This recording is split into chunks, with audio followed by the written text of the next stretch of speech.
thọ cao phụ dễ uống nó đâu vậy thô tỏ dùng miền yếm hai tự nhé xem vừa so cao phụ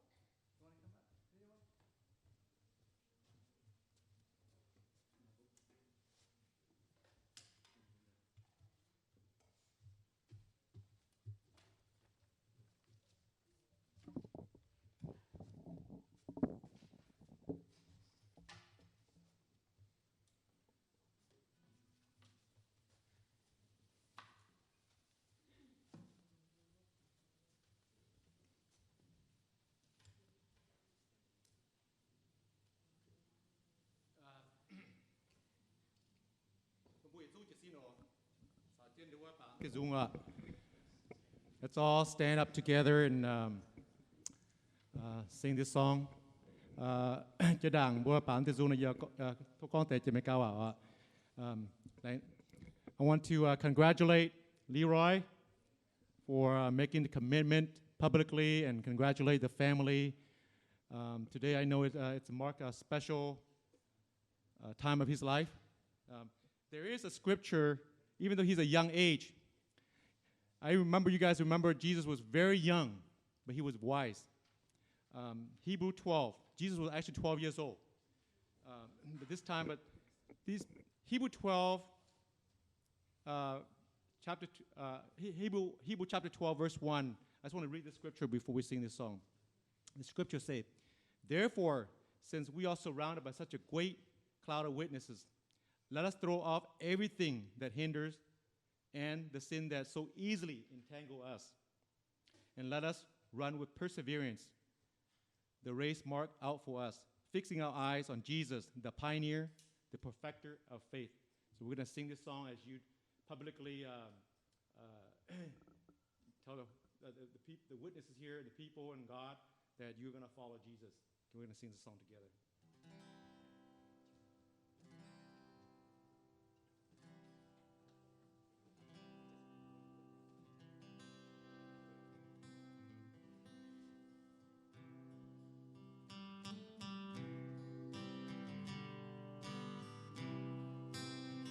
I have decided to follow Jesus. I have decided to follow Jesus.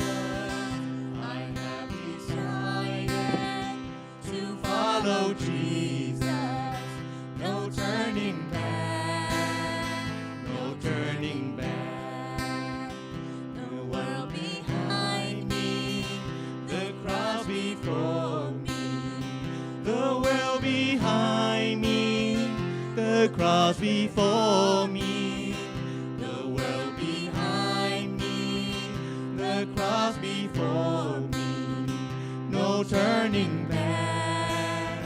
no turning back. Though none go with me, still I will follow. Though none go with me, still I will follow. Though none go with me, still I will follow. No turning back, no turning back. Nhờ ôi xuân tình nhau, can chiến thiêu Giêsu. Nhờ ôi xuân tình nhau, can chiến thiêu Giêsu. Nhờ ôi xuân tình nhau, can chiến thiêu Giêsu. Mãi vinh gang Chúa, mãi vinh gang Chúa. Mãi mãi hai tao mình, yeah giá ôi can mình. Mãi mãi hai tao mình, yeah giá ôi can mình. Mãi mãi hai tao mình, yeah giá ôi can mình. Mãi vinh gang Chúa, mãi vinh gang Chúa. Bằng kinh quang ca hát, siết dáng yếm dạ miền. Bằng kinh quang ca hát, siết dáng yếm dạ miền. Bằng kinh quang ca hát, siết dáng yếm dạ miền.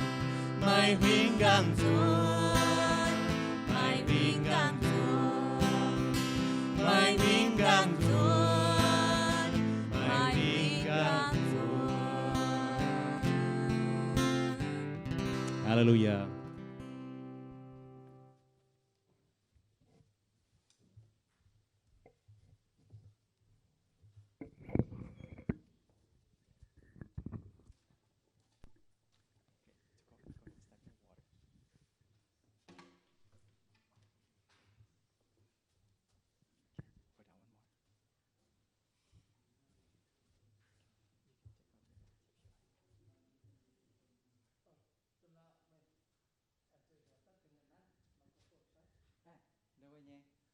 Yeah, anh thấy hay đâuว่าcó nên bên giờ tao luôn nhé bên tao luôn nhé phải chơi mà nên bên hiếu thảo kinh sâu như cháu đô nhé in hoi nên tình hiếu chiều hôm như lệ xem mai miền tút dầu nhung chế giống như màngแต่ยึดเนี่ยตู้ปวดจุปังบัวมาจิวมเนี่ยเลยบัวตู้ยาวทนายแต่เนี่ยตายเนี่ยต้มเย็นเตี้ยมาอย่ามาป่วนเต็งนินไฟเนี่ยฝึกช่วยนะเนี่ยบัวละไว้ให้เดาว่าติ่งจิวมเนี่ยเลยอันไหนอ่อยปุ่นเดาว่าเนี่ยเครดิตเดาว่าเนี่ยต้มเย็นเนี่ยต้มเย็นไม่ป่วนตู้อ่อนเหี้ยวนินอย่าไม่ป่วนตู้เดาว่าเต็งนินเท้าหลงเจียนเยี่ยมจิวมเนี่ยเลยอย่าให้ตู้ปวดต้มเย็นเดาว่าหลงจังโหชาวฝึกช่วยจิวทงก้องเท้ากินโซเนี่ยเจ้าđiềuว่าปุ่นฝึกช่วยฝ่าฝ่ายเนี่ยเดี๋ยวว่าจอมเหี้ยวเยี่ยมกินโซเนี่ยว่าน่าเป็นลงให้เนี่ยหยุ่งเจ๊อย่าอันให้สู้ชาวเดี๋ยวว่าบัวอิ่มห้องตู้มาป่วนเป็นเดี๋ยวว่าเนี่ยจุปังเนี่ยSunday school teachers ต่อฝึกช่วยอย่าฝึกช่วยยำนายอย่าแองหินลงเนี่ยจังห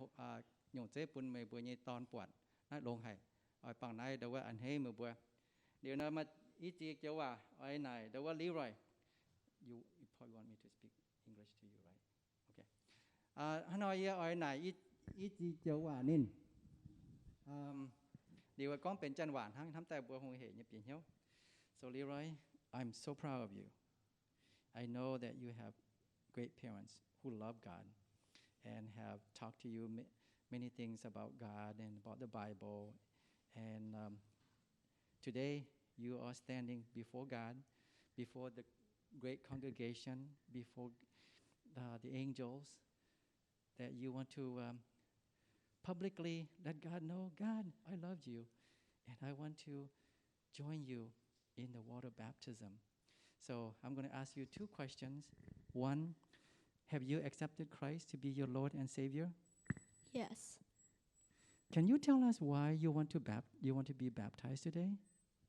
I want to be baptized because Jesus was baptized and he died on the cross for sins and rose again. Amen. Amen. Nè con như vậy chỉ kinh chiến hay nãy cái niên về hết tiêu nhiều ai chịu âm như lấy nè con. More reasons is because I want to be obedient and I want to be part of his family. Nè con nè chia tu Giêsu tại về nè như chuối Giêsu giàu như nhung chế bún nè bố bạn yếm kinh sâu điều nè ai muang hòa cái này giàu nên ở chiều hôm như lệ chiều liu nên giờ ở đâu có như mà chụp chuối nhớ mong hòa như kinh sâu to nên như mèn Leroy bên nhà tao bật béo liều hay như miền nên như ta thảo nên như dầu tại trên như miền bản y chuẩn béo đâu có như tiền hoi cái xiên con nên ở miền bát miền đâu có ý sản như ta giàu nên bát béo tiền hoi nên miền bát miền. So basically what I just said is that I have seen you are a very obedient sons and great, a very loving boy. And by talking to you last Sunday, I know your heart is in the right place. And your dad has taught you to become a great fisherman, fishing for fish. But later on, I know you're going to be fishing for men, right? You have a lot of friends in school and everywhere. So in the future, we're going to help you, come alongside you to help you become a great fisher of men. That sounds good? Yes. All right, okay. Then I'm going to, based on your confession, I'm going to baptize you in the name of the Father, of the Son, and of the Holy Spirit.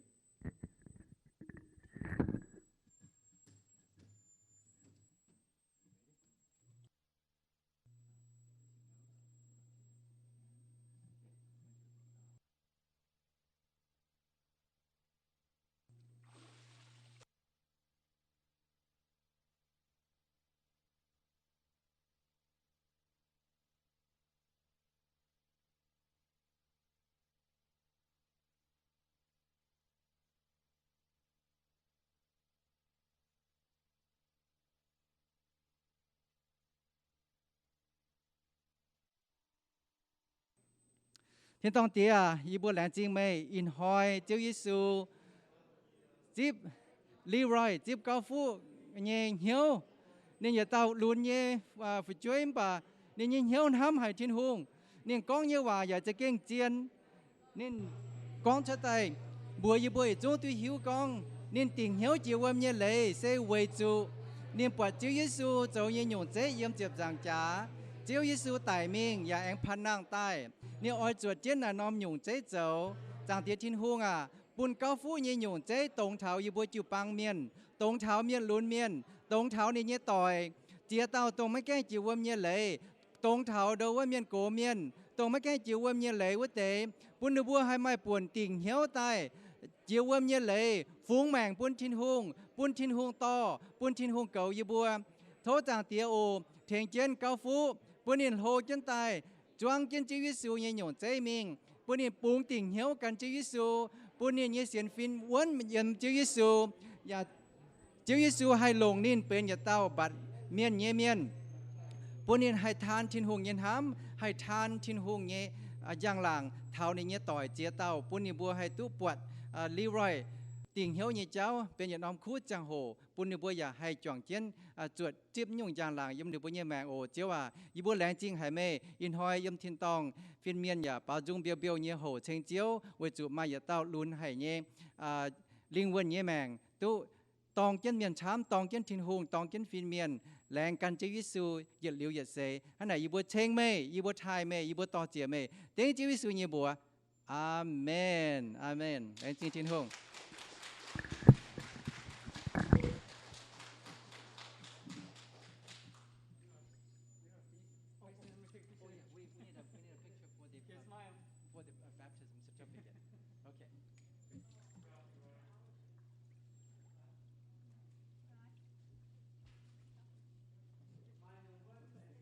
不过这样几关我播了，空着嘛，他们带หิ้วยังบ่มา iPhone แต่นั้นจังหัวทิ้วมาเตียนเลยไปโอจังเจ้าวันเสาร์มันดังไปจอมนิยมไปมองแต่กลางหยัดน้ำจังหัวโอจะนัดเวอแต่ถามยังสปาเลยไปบ่ตังเบื่อโอถ้าแหล่งสิ่งซ้ำ